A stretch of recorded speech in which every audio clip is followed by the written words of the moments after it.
was clean. Hi, Mira. Hi, Mab. Welcome back to STEM in 10, a SuperNOVA vidcast. Where we talk about STEM in roughly 10 minutes. It was 13 last time. We'll cut it down. We'll try our best. We'll set a timer. No, we won't. Nah. You want to know what we're learning about today? I do, so bad. Drum roll. Boop, ba doop, ba doop, ba doop, doo. Ocean acidification. Whoa. Yep. Have you heard of it before? I have. Yeah? What do you know? When the ocean gets acidic.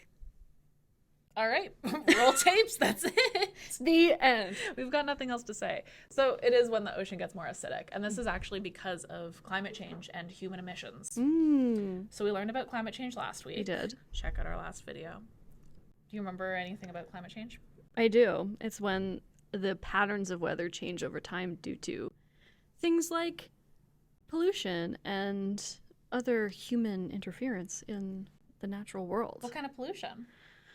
Cow farts was a big one. We talked about cow farts. We talked about, travel, things like car exhaust and planes and stuff. Yeah. Pollution from, like, factories and stuff like that. All sorts of pollution. Do you know what a greenhouse gas is? Yeah. What's a greenhouse gas? It's a gas that makes the world warm. Yeah, so greenhouse gases are gases that are up in the atmosphere that contribute to the greenhouse effect. And these are things like carbon dioxide and methane. So methane is the cow fart. So carbon dioxide is also called CO2, and that's because it's like a molecule. So C, you got one C and you got two O's. Got it. So you've got one carbon and two oxygens, and they form this little shape. V, an upside down V. Perhaps. And this is CO2. And there's a lot of it in the atmosphere right now. We can't see it necessarily right now with our naked little eyes, but it's up there. And this thing happens when all the CO2 in the atmosphere interacts with all the water in the ocean.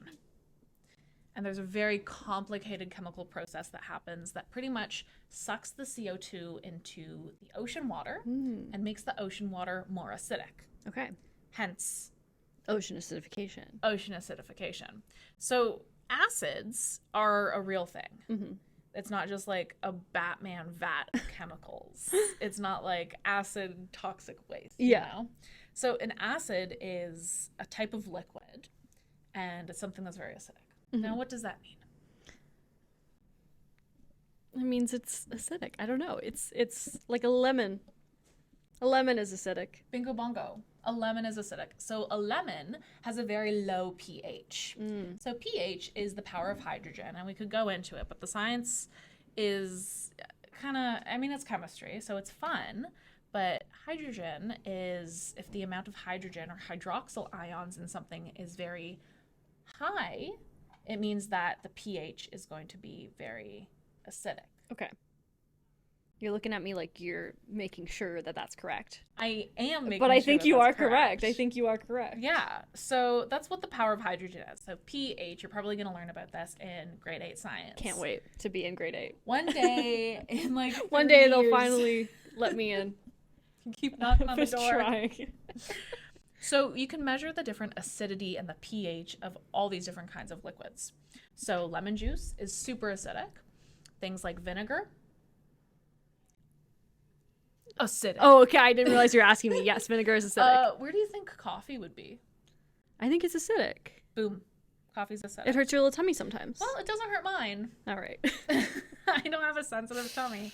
Neither do I. Okay, oat milk. I'm lactose intolerant. So we have acids on one side of the scale, and we've got something called bases on the other side. So bases you're going to find a lot in like bleaches and soaps, and they're kind of the opposite. Now, where do you think water lies? Smack dead in the middle. 7. 7. Oh, we didn't talk. It's 0 to 14. Yes. Oh, we didn't talk about that. I learned that some things that are more basic than 0 exist, and some things that are more acidic than 14 exist. Like really, really acidic things can be higher than 14. Acids are the low number. Okay, well, whatever. It doesn't matter. Other way around. Okay, computer science degree. I haven't taken bio since 9th grade. No, but you're or right. chem since 9th grade. Some acids are so acidic they're under 0. And That's some what I meant. bases are so basic they're above That's 14. what I said. I don't know what you're talking about. I don't know what you're talking about. That's exactly what I said. Who? Who are you? Where are we? How did we get here? So it's more complicated than the grade 7 science that, they cover in grade 7. So you'll get there one day. Someday I'll make it. So we can actually measure the acidity and the basicness of different liquids using like pH indicators. If you've got a fish tank at home, if you've got a pool, if you've got a hot tub, you're going to want to measure the pH. You can use little litmus papers and they change color. Yeah. You can use this like drop stuff, and you can also use a kind of fruit vegetable. Is it a fruit? I would describe it as a vegetable. It's probably a vegetable. A red cabbage. Boom. A red cabbage. SuperNOVA famous red cabbage. What do you do with the red cabbage? Boil it. And then what? And then take all that red juice. And then if you put acids in it, it'll change color. Yeah. So if you put like a drop of lemon juice in it, what's going to happen? It'll go from red to something else. I haven't boiled cabbage. Neither have I. Blue? I'm lucky. It'll I think change probably colors. blue. Yeah. Yeah. We'll double check that. We'll put it in the subtitles. So that's pH and that's acidification.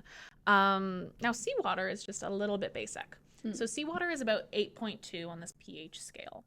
So it has this ability to take the CO2 out of the atmosphere. Big, long, complicated chemical process ensues, and it creates hydroxyl ions. And these ions make the water more acidic. And that's, probably not such a bad thing if you don't think about it too much. But it also eats up something called carbonate ions. And carbonate ions are a type of ion that a lot of animals actually use to build their shells.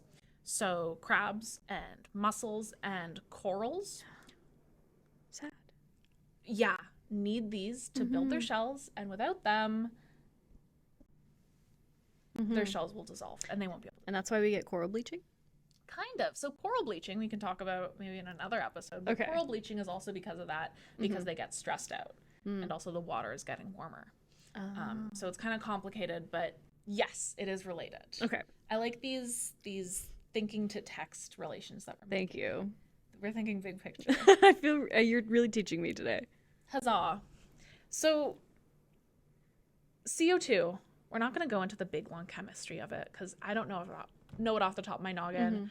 Asked me 2 years ago and I probably did. But we're not going to do that today. We don't have a time machine. We're going to talk about something called geoengineering. Okay. So we have this problem, and the problem is the ocean is getting more acidic. But we also have this potential solution because the ocean is slurping all of this CO2 out of the atmosphere. And that means that we're removing carbon dioxide from the atmosphere, which means that maybe we're reducing the greenhouse effect. Woo. So do you remember last week we talked a little bit about something called a carbon sink? Yes. It's when we take a bunch of carbon, like a tree is a carbon sink. Bada boom, bada bing. But you can also do it like they have like concrete carbon sinks and things like that, man-made ones. So there are ways to kind of keep carbon somewhere for a long time, putting it in a storage locker so that it's not up in the atmosphere. So the ocean is a huge carbon sink. There's so much carbon locked up in the ocean, which is typically a very good thing because it can store a lot of that carbon. So one thing that some people are thinking of doing and testing out right now is enhancing the ability for the ocean to slurp down carbon dioxide. Okay. And so how do you think they're doing this? Do you think they're A, putting electricity in the ocean, Ooh. B, giving the ocean a big Tums, Ooh. or C, putting a bunch of oysters in the ocean? I kind of love all of those options. Big Tums, I wish. As a Tums girl myself, because I do have tummy problems. Can you put more oysters in? Where are they coming from? What do you think? Take a guess. I want it to be Tums really bad. I'm going with Tums. It is. Yes! It is. So some scientists are giving the ocean a huge Tums. Okay. Not really, but the same kind of thing. I as a am Tums. visualizing just a giant Tums just dropping into the ocean. A bunch of helicopters just Yeah, like, yeah. putting it in. So this Tums is an antacid. So that's something that's basic. So it's going to neutralize the acid in the ocean and allow the ocean to slurp up more carbon dioxide. So this is a really cool geoengineering technique that we're looking at using to make the world a little bit healthier in the future to deal with all of the climate change stuff that we're going to be facing. Cool. Yeah. That's really cool. Do you know what kind of, like, what is in this antacid? It's just pure alkaline stuff to Okay. my knowledge. Cool. So it's like, it's actually taken from like mines and stuff. Huh. So it's recycling what we already have. So a lot of these alkaline materials from mines are just going right into the ocean. Cool. Yeah. So it's not just like creating garbage. And this whole thing is called ocean alkalinity. That's the big scientific name.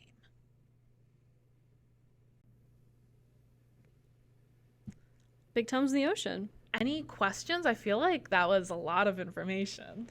I feel like I haven't even processed all of it yet, but I also learned a lot. I can see the gears turning. Thinking. Oh, your I'm ears thinking smoking a little. things. I guess one last thing about geoengineering, it's very cool. A lot of science needs to be done to make sure that it's safe. But other kind of options, people have been talking about making more clouds to reflect more sun, to keep a lot of sun out of our atmosphere or our planet, to kind of cool off our planet a bit. So that's kind of cool. That is cool. Is it like a new scientific venture we're getting into, like in recent years? Yes, it is very much a recent year thing, because we never thought that we'd be able to do it on such large scales. And it's also has the potential to go.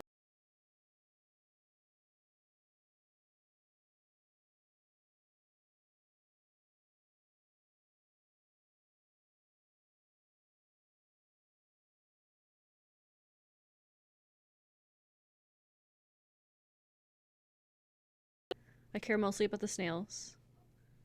I love snails. What about them? They're great. They're just little guys. Yeah. With little shells. Little houses. They could all be gone. That's really sad. I'm kidding. I don't think snails will That's ever really all sad. be gone. I don't think they will either. Okay, wow. I feel like I learned a lot. Well, if you want to learn even a little bit more from somebody that actually works in this, we have a podcast episode with the CEO of the company that's doing this geoengineering project, Mike Kelland, and we'll be linking that in Yay. the links. So check it out. Exciting. Is that everything? Are we good? That's it. Amazing. Thank you so much for teaching me about ocean acidification. Thank you for learning with me, Mira, and I'll see you next time. Yeah. I'll probably see you tomorrow.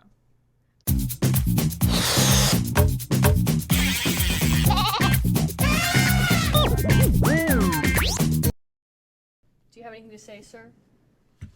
Bye, Mira. Whoa. Whoa, he just spoke. He said, "Hi, Mira." How do you feel about ocean acidification? Oh no, save me. That's so sad. We're gonna give you a big Tums. I love Tums, so I got tummy problems. What's your favorite flavor of Tums? The fruity berry. Oh, the fruity berry ones are good. That is a fish of taste.